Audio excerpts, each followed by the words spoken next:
ചില കഥാപാത്രങ്ങൾ മോഹൻലാലിനും മമ്മൂട്ടിക്കൊക്കെ ചെയ്യാൻ പറ്റുള്ളൂ. അവരില്ലാത്ത ഒരു മലയാള സിനിമ അവരില്ലാത്തപ്പോഴേ നമുക്ക് അതിനെക്കുറിച്ചിട്ടുള്ള വില മനസ്സിലാവും. ഉറപ്പായിട്ടും ഈ സിനിമയിൽ മമ്മൂട്ടിയുടെ കഥാപാത്രം ഇനി കുറേ ദിവസങ്ങൾ കഴിയുമ്പോഴും സംസാര വിഷയമാവും. ഈ റോളൊക്കെ മമ്മൂട്ടിയിൽ ഭദ്രമാണ്. പുള്ളിക്ക് മനസ്സിലായി, പുള്ളിയെ കൊണ്ട് ഈ കഥാപാത്രം എക്സ്പ്ലോർ ചെയ്യാൻ പറ്റും എന്ന് പറഞ്ഞാൽ പുള്ളിക്ക് അറിയാലോ. പുള്ളിയെ തരുന്ന ആ ഒരു വേൾഡ് ഉണ്ട്, ഒരു വൈബുണ്ട്. അത് എന്നെ സംബന്ധിച്ച് എനിക്ക് ഭയങ്കരമായിട്ട് ഇഷ്ടപ്പെട്ടു.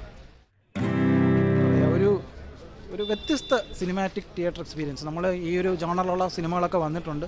ഇതൊരു ഭയങ്കര ഒരു ഹൊറർ സിനിമയാണോ എന്ന് ചോദിച്ചാൽ അങ്ങനെയല്ല. എനിക്ക് ഈ സിനിമയിൽ ഏറ്റവും ഇഷ്ടപ്പെട്ടത് ഇതിൽ കുട്ടിച്ചാത്തൻ്റെ ഒരു എലമെൻറ്റ് സിനിമയിൽ അവർ ബ്ലെൻഡ് ചെയ്തിട്ടുണ്ട്. അത് നല്ല രസമായിട്ട് സിനിമയിൽ വന്നിട്ടുണ്ട്. എന്ന് പറഞ്ഞാൽ അത് സിനിമ കാണുമ്പോൾ വേണം നിങ്ങൾക്ക് അതിൻ്റെ ഒരു ഫീല് മനസ്സിലാവും. പിന്നെ പെർഫോമൻസ് വൈസ് മമ്മൂട്ടി, സിദ്ധാർത്ഥ് ഭരതൻ, അർജുൻ അശോകൻ 3 പേരും സൂപ്പറായിട്ട് ചെയ്തിട്ടുണ്ട്. ആ കുറച്ച് കഥാപാത്രങ്ങളേ ഉള്ളൂ. ഏറെ എണ്ണി കഴിഞ്ഞ ഒരു 5-6 കഥാപാത്രവും ഒരു മനയും, അതാണ് മെയിൻ. സിനിമ തുടങ്ങി ഒരു 20 മിനിറ്റ് കഴിയുമ്പോൾ പിന്നെ മമ്മൂട്ടിയിലും സിദ്ധാർത്ഥ് ഭരതിലും അർജുൻ അശോകനിലുമാണ് കഥ പോകുന്നത്. അത് നല്ല രസമായിട്ട് തന്നെ വന്നിട്ടുണ്ട്. നിങ്ങൾ ആലോചിക്കേണ്ട ഒരു 2 മണിക്കൂർ 20 മിനിറ്റുള്ള പടം ഏറെക്കുറെ എന്നെ ഫുള്ളി എൻഗേജ് ആക്കി. ആ ഒരു വേൾഡിലോട്ട് ഞാൻ നല്ല ഒരു എൻഗേജ് ആയിട്ടിരുന്ന് കണ്ട പടമാണ്. ഒരു വ്യത്യസ്ത സിനിമ അല്ലെങ്കിൽ നല്ലൊരു സിനിമ കണ്ടതിൻ്റെ ഒരു സന്തോഷമുണ്ടല്ലോ, അതാണ് എനിക്കുള്ളത്. പ്രമേഹം കണ്ടു കഴിഞ്ഞപ്പോൾ തിയേറ്ററിൽ കാണേണ്ട പടമാണ് ഇത്. ഈ പടമൊന്നും OTT കാണാനുള്ളത്, തിയേറ്ററിൽ കാണാം. എന്തെന്ന് പറഞ്ഞാൽ ഈ സിനിമ ബ്ലാക്ക് ആൻഡ് വൈറ്റിൽ ആ ഒരു തിയേറ്റർ ടെക്നിക്കൽ ആസ്പെക്ട്സിൽ ഈ മമ്മൂട്ടിയുടെ പെർഫോമൻസ്, ബാക്കിയുള്ളവരുടെ പെർഫോമൻസ് ഒക്കെ എൻജോയ് ചെയ്യണമെങ്കിൽ തിയേറ്ററിൽ തന്നെ വന്ന് കാണുക. നല്ലൊരു സിനിമയാണ്. തിയേറ്ററിൽ കണ്ടു കഴിഞ്ഞാൽ നിങ്ങൾക്കൊരു വെറൈറ്റി മലയാള സിനിമ കണ്ടതിൻ്റെ ഒരു ഫീൽ കിട്ടും.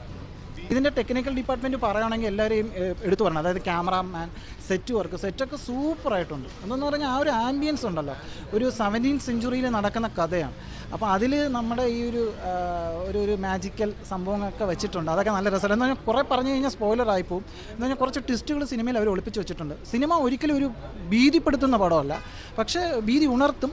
ഒരുപാട് സിനിമകളൊന്നും അങ്ങനെ കാണാത്ത, ഇപ്പോൾ കൊച്ചു പിള്ളേരൊക്കെ ചിലപ്പോൾ വന്നിട്ട് കഴിഞ്ഞാൽ അവർക്ക് കുറേ കൂടെ ആ ഒരു ഫീൽ ഉണ്ടല്ലോ. ചിലപ്പോൾ അവർ വേണമെങ്കിൽ പേടിച്ചൊക്കെ അറിയാം. അങ്ങനെ നമ്മളെ സംബന്ധിച്ച് ഭയങ്കര പേടിക്കാനൊന്നുമല്ല, പക്ഷേ സിനിമ തരുന്ന ആ ഒരു വേൾഡ് ഉണ്ട്, ഒരു വൈബുണ്ട്.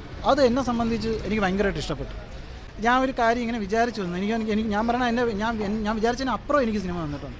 പിന്നെ കുറേ കാര്യം ഉറക്കെ പറയണമെന്നുണ്ട്, അത് പിന്നെ സ്പോയിലർ ആവുന്നതുകൊണ്ടാണ് പറയാൻ പറ്റാത്ത. ഉറപ്പായിട്ടും ഈ സിനിമയിൽ മമ്മൂട്ടിയുടെ കഥാപാത്രം ഇനി കുറേ ദിവസങ്ങൾ കഴിയുമ്പോഴും സംസാര വിഷയമാവും. എന്ന് പറഞ്ഞാൽ അങ്ങനത്തെ ഒരു കഥാപാത്രം എന്ന് പറഞ്ഞാൽ നമ്മൾ പറയില്ല, ഒരു ആക്ടറിൻ്റെ ഫിലിമോഗ്രഫിയിൽ അദ്ദേഹം ഏതൊക്കെ കഥാപാത്രങ്ങൾ ചെയ്തിട്ടുണ്ടെന്ന് പറയുമ്പോൾ ഇതും കൂടെ ആഡ് ഓൺ ചെയ്യാം പുള്ളിയുടെ ഫിലിമോഗ്രഫിയിൽ. അങ്ങനെ ഒരു കഥാപാത്രമാണ് പുള്ളി ചെയ്തിട്ടുള്ളത്. അല്ല, അത് നമ്മൾ പറയില്ലേ, ചില കൊറോണ ടൈം മമ്മൂട്ടി തന്നെ അങ്ങ് തേച്ച് മിനിക്ക് ഒരു റെവലേഷൻ ചെയ്തെന്നാണ് ഞാൻ തോന്നുന്നത്. ഞാൻ പല കാര്യങ്ങളും ശ്രദ്ധിച്ചിട്ട് എന്തെന്നാണ് ഒരു 2010 തൊട്ട് ഒരു 2018 നോക്കണമെങ്കിൽ പുള്ളിയിൽ നിന്ന് ഇങ്ങനെ ഒരു കോൺട്രിബ്യൂഷൻ കിട്ടില്ല. അപ്പോൾ ഇപ്പോൾ പുള്ളി മനസ്സിലാക്കി, അതായത് പുള്ളിയെ കൊണ്ട് എന്തൊക്കെ സിനിമയ്ക്ക്, മലയാള സിനിമയ്ക്ക് ഇനി കൊടുക്കാൻ പറ്റുമെന്നുള്ള ഒരു തോട്ട് പുള്ളിക്ക് ഉണ്ടെന്ന് തോന്നും. അത് പണ്ടും ഉണ്ട്, പക്ഷേ ഇപ്പോൾ കുറേ കൂടി അത് എക്സ്പ്ലോർ ചെയ്യാനുള്ളൊരു സാഹചര്യമുണ്ട്. കാരണം ഇങ്ങനത്തെയുള്ള വെറൈറ്റി സിനിമകൾ നമ്മുടെ ആൾക്കാർ കുറേ പേരൊക്കെ സ്വീകരിക്കുന്നുണ്ട്. അപ്പോൾ പുള്ളി അത് എക്സ്പ്ലോർ ചെയ്യുന്നു. ഈ ഒരു റോള്, ഈ സിനിമ കണ്ടു കഴിയുമ്പം മമ്മൂട്ടിയുടെ ഒരു വില്ലൻ റോള് തന്നെയാണ്. അത് സ്പോയിലറൊന്നും അല്ല, പക്ഷെ അത് നല്ല മമ്മൂട്ടി നീറ്റായിട്ട് ചെയ്തിട്ടുണ്ട്. കാരണം ഈ റോള് ഇപ്പോൾ നമ്മൾ പറയില്ല, ചില കഥാപാത്രങ്ങൾ മോഹൻലാലിനും മമ്മൂട്ടിക്കൊക്കെ ചെയ്യാൻ പറ്റുള്ളൂ. അവരില്ലാത്ത ഒരു മലയാള സിനിമ അവരില്ലാത്തപ്പോഴേ നമുക്ക് അതിനെക്കുറിച്ചിട്ടുള്ള വില മനസ്സിലാവുള്ളൂ. എന്ന് പറഞ്ഞാൽ ഈ റോളൊക്കെ മമ്മൂട്ടിയിൽ ഭദ്രമാണ്. പുള്ളി അത് നല്ല രീതിയിൽ ഹാൻഡിൽ ചെയ്തിട്ടുണ്ട്. ഞാൻ പറഞ്ഞല്ലോ, ഈ സിനിമ കണ്ടുകൊണ്ടപ്പോൾ എനിക്ക് വിധേയൻ ഓർമ്മ വന്നു, പാലേരി മാണിക്ക് ഓർമ്മ വന്നു. പുള്ളി കുറേ ചിരിയൊക്കെ, മുന്നറിയിപ്പ് ഓർമ്മ വന്നു. പുള്ളി കുറേ ഡിഫറെൻറ്റ് ടൈപ്സ് ഓഫ് ചിരിക്കുന്നുണ്ട് പല ഏരിയയിൽ.